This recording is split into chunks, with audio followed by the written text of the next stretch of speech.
पुतराः विषवे देवा आदित्यः पञ्चजना आदित्यजातमादित्यजानतवाम् अन्योः शान्तिरान्तरिक्षगों शान्तिः पृथिवी शान्तिरापः शान्तिरोगधयः शान्तिः वनस्पतयः शान्तिर्विषवे देवाः शान्तिर्ब्रह्म शान्तिः सर्वगों शान्तिः शान्तिरेव शान्तिः श्यामा शान्तिरेधि जतो जतः समी हसे ततोर्नो अभयं कुरु शम्नः कुरु प्रजाभ्यो भयान्नः पशुभ्यः सुशान्तिर्भवतु।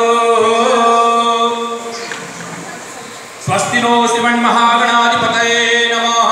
सुमुखश्चैकदन्तश्च कपिलो गजकर्णकः लम्बोदरश्च विकटो विघ्ननाशो विनायकः धूम्रकेतुर्गणाध्यक्षो बालचन्द्रो गजाननः द्वादशैतानि नामानि यः पठे शृणुयादपि विद्यारम्भे विवाहे च परवेशे निरगमे तथा संग्रामे संकटे चैव विघ्नस्तस्य न जायते।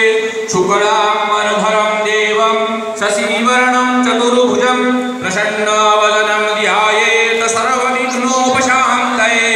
अभिलषितार्थसिद्ध्यर्थं पूजितो यः सुरासुरैः सर्वविघ्नहरस्तस्मै विनायकं गुरुं भानुं ब्रह्म विष्णु महेश्वरा सरस्वतीं प्रणम्यादौ सर्वकार्यार्थसिद्धये। ओम रिद्धिसिद्धिसहिताय श्रीमन्महा लक्ष्मीनारायणाभ्यां नमः वामहेश्वराभ्यां नमः वाणी हिरण्यगर्भाभ्यां नमः सती पुरन्दराभ्यां नमः माता विद्याचरणकमलेभ्यो नमः इष्टदेवताभ्यो नमः गुरुदेवताभ्यो नमः ग्रामदेवताभ्यो नमः स्थानदेवताभ्यो नमः वास्तुदेवताभ्यो नमः सर्वेभ्यो देवेभ्यो नमः सर्वेभ्यो ब्राह्मणेभ्यो नमः सद्गुरुचरणकमलेभ्यो नमः। हस्ते फलद्रव्यं चालाय संकल्पं कुर्यात्। आत्मी जल अक्षत पुष्प द्रव्य दक्षिणा लेकर के हमारे श्री रानी श्री दादी के संकीर्तन के पूजन का प्रतिज्ञा संकल्प करें यजमान।